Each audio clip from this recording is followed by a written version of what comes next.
Hello there and welcome to my workshop, and welcome to this first wood turning in 2020. And for this first video I thought I would take a lot of you right back to the very beginning, because I've had so many people ask me how to start wood turning and what lathe to get and what tools to use and how to use them as well. So I'm going to start this short course of about 4 or 5 videos to show you how I would start and what I would start with, and it all comes down really to the lathe, what you start off with. You don't have to spend a huge amount of money. I have a professional lathe as well, which is in the region of about $4,500, which is a sort of a medium type lathe, and you know, you can really turn some work out with it. But you probably wouldn't want to start off investing that sort of money in a large workshop lathe. So you would start off with something similar to this. Now I'll just switch cameras and I'll show you around it a bit, and then what we're going to do, actually, we're going to start off with turning a bowl. Everybody likes to know how to turn bowls. Well, this is a piece of, yeah, I'm not quite sure what wood this is actually. It's dried out. It's been in my workshop for more than 5 years, and I'll just give you a quick peek at this. It's I think it might be Blackwood, but I don't recognize the back, and the grain pattern in it is fairly dense, but it's very heavy. It's actually heavier than oak. I don't know what it is. It might be some exotic wood. I don't know. Tell you the truth, I probably did know at one time, but I was given it actually probably about 10 years ago, and so maybe someone out there can say, oh, that's sassafras or whatever. I don't know what it is. There's the bark. Okay, maybe you can write in the comments and let me know. So we're going to be turning a bowl out of this, a small bowl. You don't have to make, huge sort of bowls to begin with. You start off with something small and simple, and if you stuff it up, it doesn't cost you as much. So okay, so that's what we're going to start off with today. Now I'm going to grab the other camera and just take you for a quick sticky beak around this lathe and tell you some things about it. Okay, so there's the lathe from my side. So what we have here, this is what's commonly known as a headstock. So in here it holds the bearing and the shaft with the thread here, where you can screw on lathe chucks like this. This is a dedicated 4-jaw wood chuck. But the lathe normally comes standard with a faceplate of some description. As a faceplate, we're going to be using both of these today. And you have a tool rest here, and of course tool rest because you rest your chisels on here and move them. And we'll come into how to move them and how to present the tool to the wood a little bit later on. So invariably, you want something else to hold the other end of the material. So this is what's called the tailstock, and it has a sort of a pointy bearing bit here that rotates with the material. There's no need for me to use this part today, but I will, just to show you how it is used, but it will only be for cosmetic reasons. Okay, if I can look through the camera viewing and be able to point it in the right direction. Okay, quite important thing is the motor. Of course, these will vary with different parts of the world. You can buy these types of lathes with either 220 volt or 110. So in America, I do understand a lot of the power points are 110. Doesn't really matter, you can purchase either. 550 watts is probably about the minimum I would suggest, that I would get anyway. And that's the output. Now this is a fairly low RPM motor, which is pretty good actually, because the lower the RPM, although you lose some torque, twisting motion, it preserves the life of the motor as well. It's not singing away at 6,000 RPM or something. Now then, this is variable speed. However, when you turn it on initially, it'll jump in at, sort of if you're on low speed, and I think I am at the moment, low speed. As soon as you hit the button, it will start up at 500 RPM. That's one thing you've got to watch, because sometimes if you've got something that's out of balance a little bit, it'll throw your lathe around a little bit. But anyway, that's turned all the way back, and we switched on. Of course it would help if I was switched on, so there we go. See, and it jumps straight into, there's about a 1 second delay, and it'll jump straight in. Oh, I got this set on the high RPM, so I'm going to have to alter that. So I'll show you how to do that as well. Because I was pen turning with this the last time I used it. Yes, I make pens. They seem to be doing very, very well too. I sold a lot up till Christmas, and a few since Christmas. Details for my pens will be below this video and at the end of the video. Below the video, above the comment section, that is. So anyway, that's how to start it up, and of course you have variable speed, and this one will sing at over 3000 RPM and stop it. So I'll be showing you in a minute how to change the speed, and indeed how to put the different tools on. So this is the bed, and you can slide this up and down to suit different areas of the wood that you're working on, and so you can put it in and out like this, any which way direction you can put that. So basically that's the lathe, and this lathe is freestanding. It's a bench lathe. So I'll take you around the other side. Oh, this handle here, this is very often you want to hold and turn the piece of material, or hold this and turn something onto here by hand. Very handy to have that.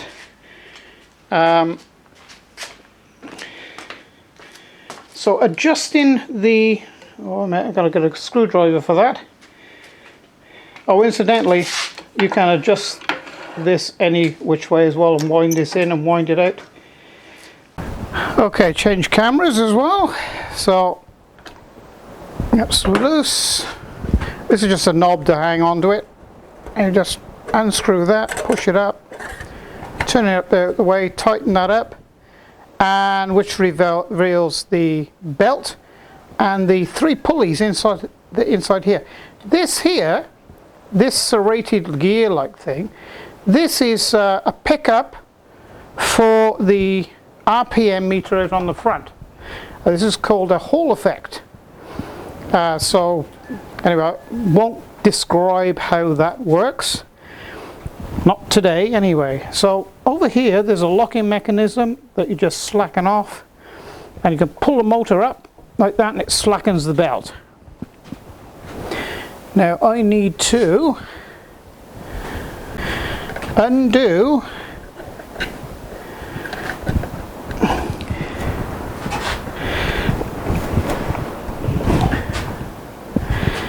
Okay, undo this. So now I got easy access inside here to the end of the motor. So I want to take this down to the smallest belt on the motor to the largest, the smallest pulley on the motor there at that end to the largest one there, and tighten it up, because just a lever around here that you pull down. You don't have to be too tight, so you can just flex the belt, and that's fine. That's set now on the slowest speed because we're turning a bowl. Something quite invariably, the larger the diameter object that you're turning, the slower you want to turn it. So that's that adjusted. Okay, so what we're going to do now is attach, first of all have a look at the material. I notice there's a crack there, so this is going to be the back of the bowl because we don't want that crack ending up being sort of in the lip of the bowl. So, and that side looks fine. It's only a very, very small crack there, but it's going to ruin things if we're not careful. Okay, so all you simply do is sort of choose the rough center like so,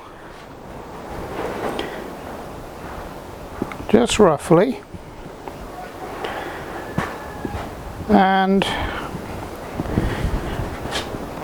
just get some ordinary sort of wood screws, not too long,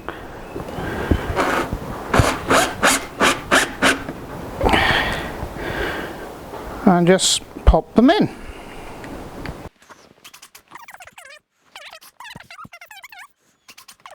Okay, so now we get our material. Get that out of the way. Just offer it up to the lathe.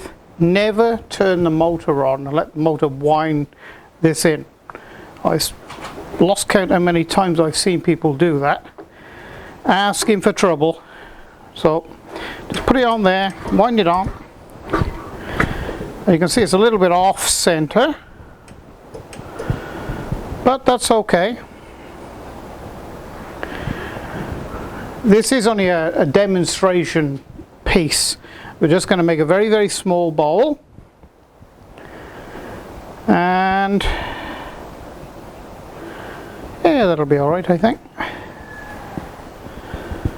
So don't forget, this is going to be the base of the bowl, this is going to be the top of the bowl. Okay, so your tool rest should be adjusted about halfway, about center height, thereabouts, maybe a little tiny bit below. And then what you want to do is find out the furthest part of the material that's sticking out, and you want about 1/8 of an inch, which is about 3 millimeters clearance here. Okay, now then, when this starts up, it'll wobble a little bit because, you know, it's like an eccentric, it's a little bit out of balance. So we'll start it up. You're going to make sure you're on the lowest setting too, which is about 650 RPM for this particular lathe. And at the end of this wood turning, I'll explain to you where to get such a lathe in your region.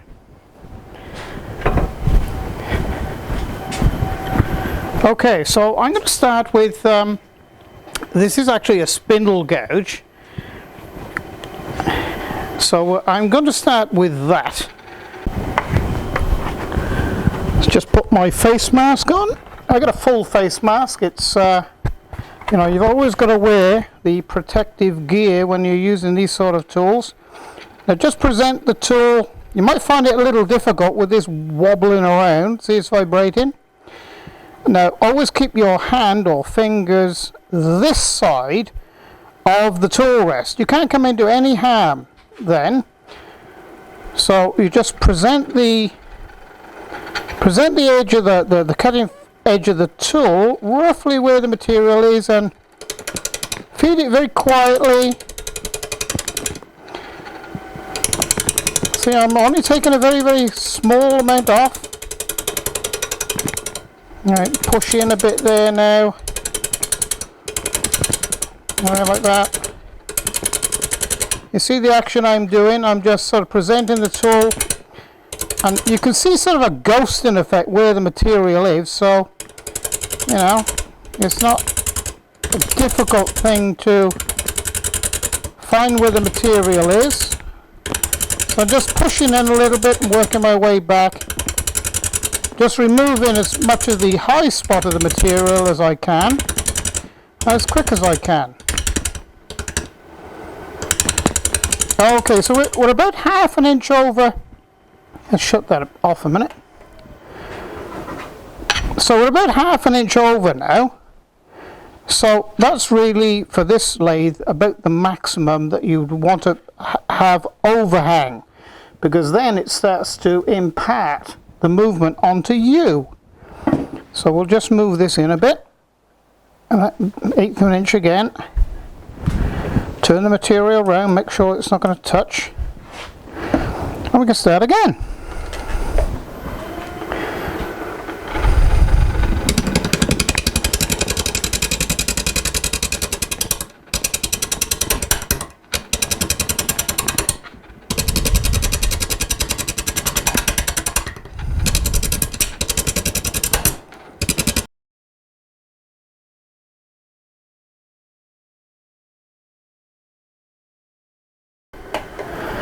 So really much of the same thing here. It's just work a little bit at a time and work your way down. So without you getting too bored, what I'll do is I will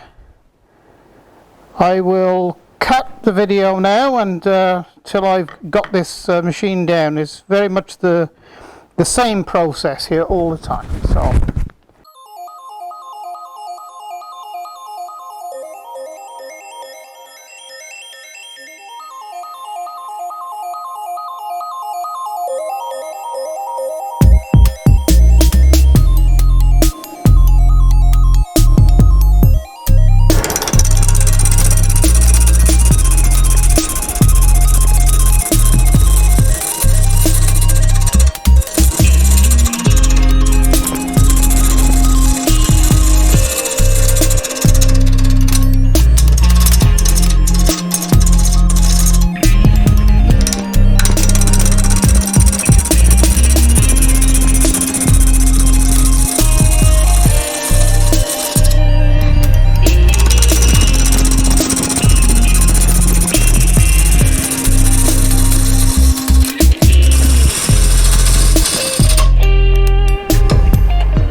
Really nice piece of wood, actually.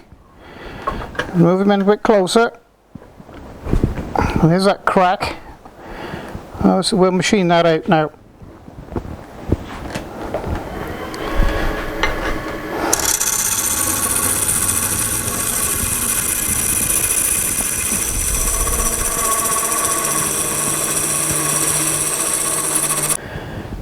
Okay, I quite like that. That looks very nice in the sidewall. Oh, that looks nice too.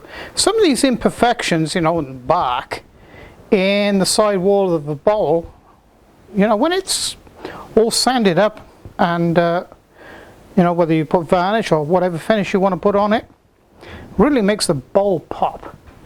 So I'm going to leave that for the time being, and I'm going to work this around. I'm going to put what they call a tenon on here, so I can hold it with the chucker when I turn it around to scallop the inside of the bowl out. So let's take this around a little.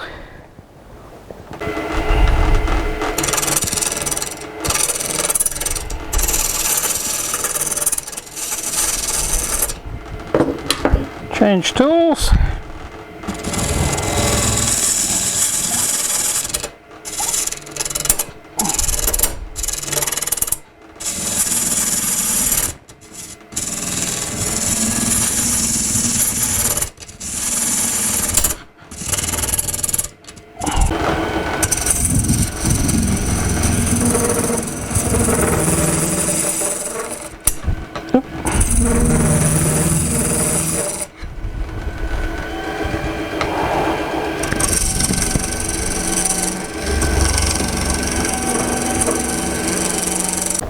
And I'm going to face off this and just put a small tenon on it.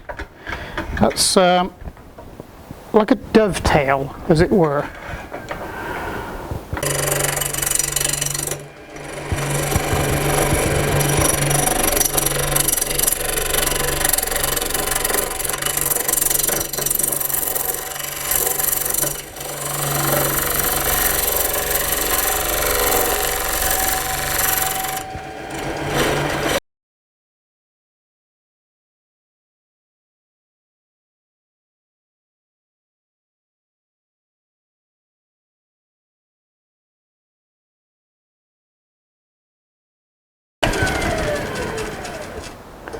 Okay, I've faced off the base now. What I want to do is just machine a slight tenon in here so that I can hold it with the chuck. And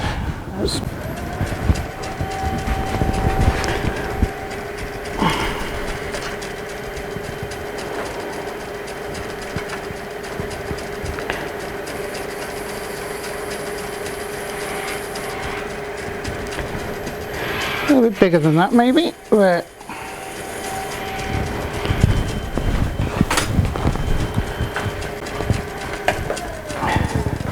so we're going to make a tenon that's about that size.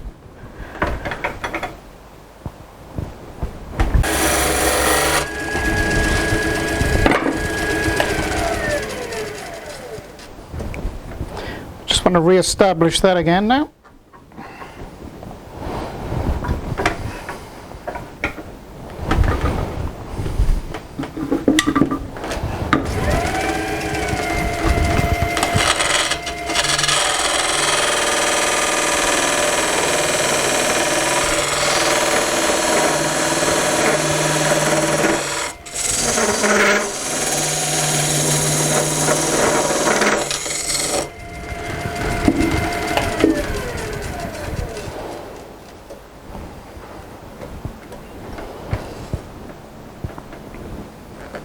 Maybe a little more.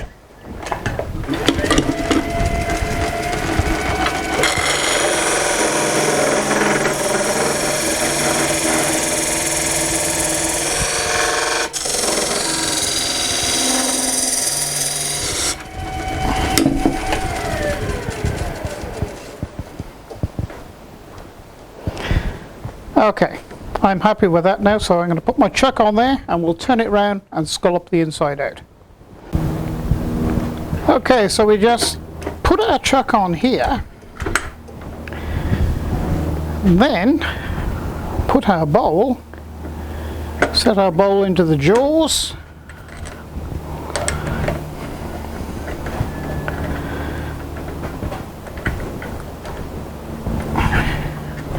it's sometimes a good idea, I find anyway, to get your tailstock and just push it in like that. Helps the chuck draw it in.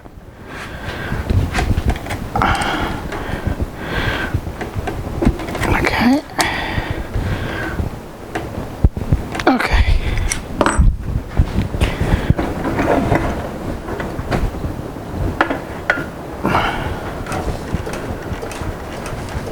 Beautiful. First job. Face this off.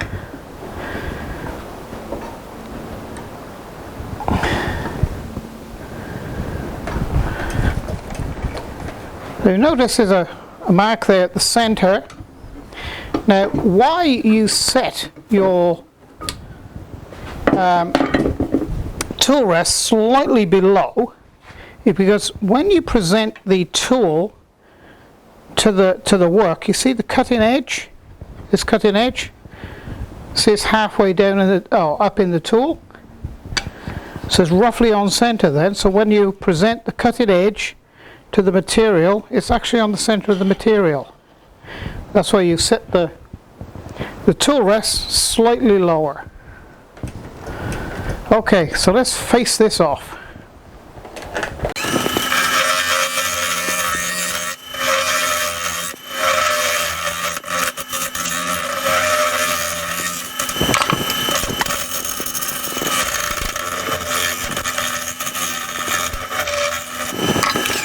Okay, so now we're going to scallop the inside out.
That little bowl is getting to look quite nice.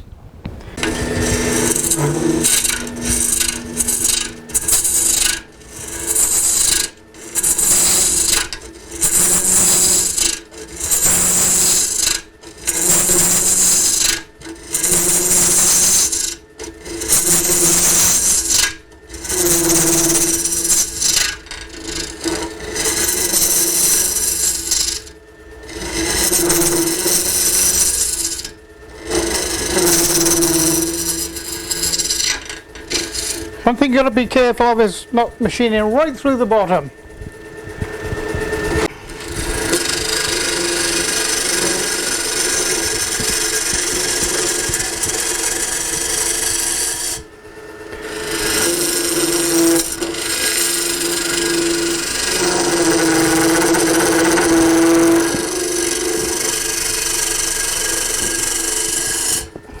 Or machining through the side.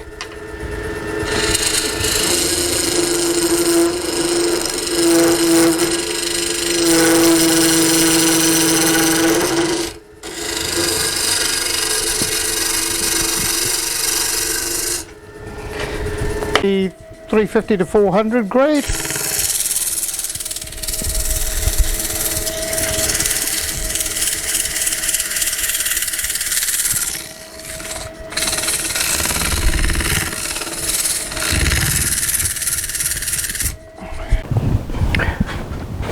Now, a lot of people ask me what I use for finishing on my products, my bowls and certainly my pens. Well, I use a combination of two, and these are friction polishes, and they're Australian, and that's U-Butte Ultra Sheen, which is like a wax, and Glow. So if you go to the U-Butte website, they'll ship worldwide. Best stuff. So this is how you use it. It's a friction polish. Okay, see, it's a wax.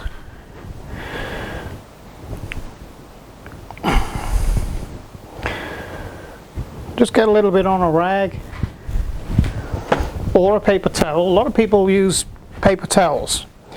I've always used a rag.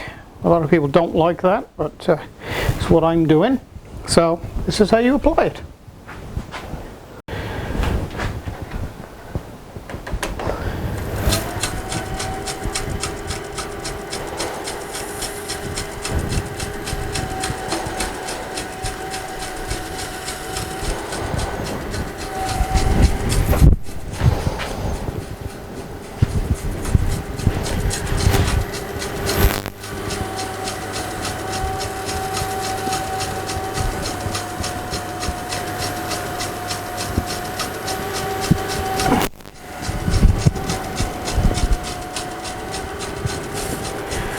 you basically get the wax on there, work it into the, and then you turn the speed up, clean part of your rag, and put a bit of heat into it, a bit of friction.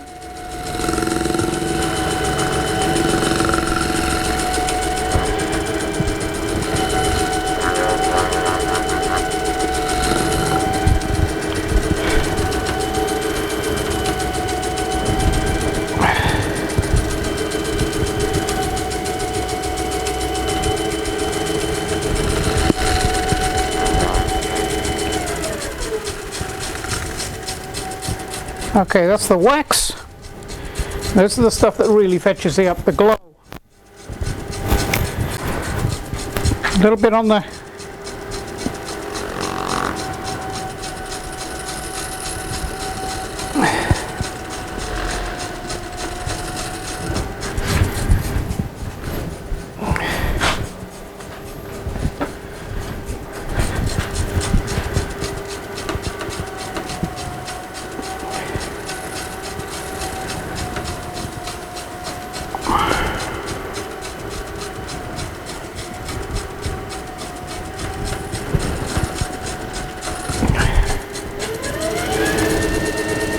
get a bit of friction into it. Look at that bowl come up.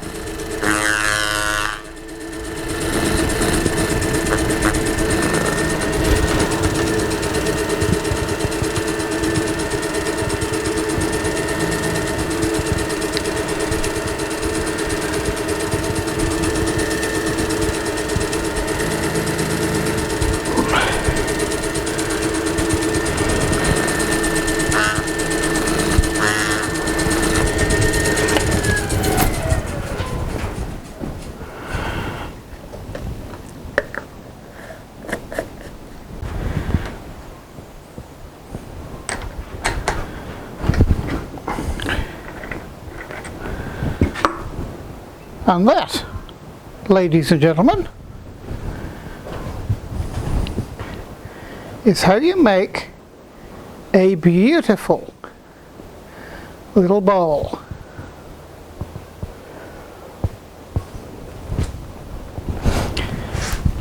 You know, it's not a spectacular bowl, but it's a beautiful little bowl, and I think anybody would be really pleased with that as a gift, a Christmas gift, or a, you know, one for your grandmother or your mother or something like that.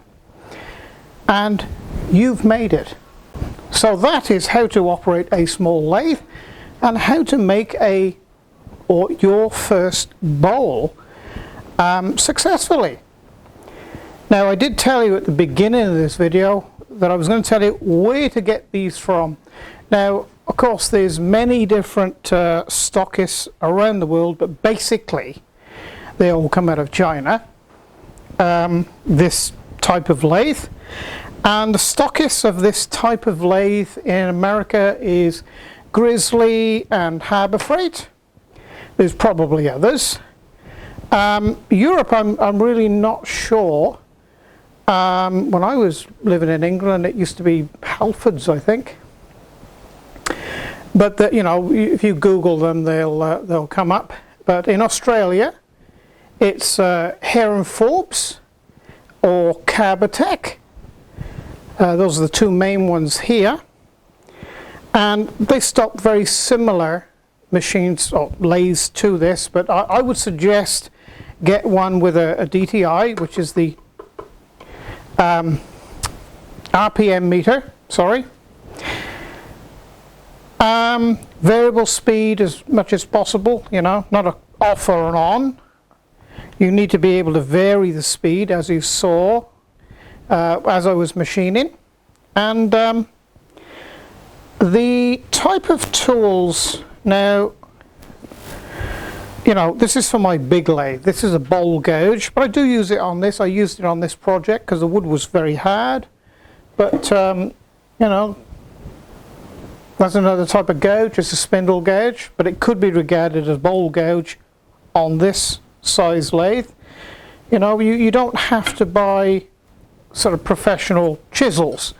Wherever you purchase your lathe from, they should be able to supply you a selection of chisels. Now, I would suggest possibly a parting off tool, what is commonly known as a spindle gouge, and a lot of people call these scrapers, but you know, this is I suppose that's a half-inch round nose scraper. Very, very handy tool to have. Those are the three main ones I would use on this little lathe, and you know, you can get a little small detail gouge as well.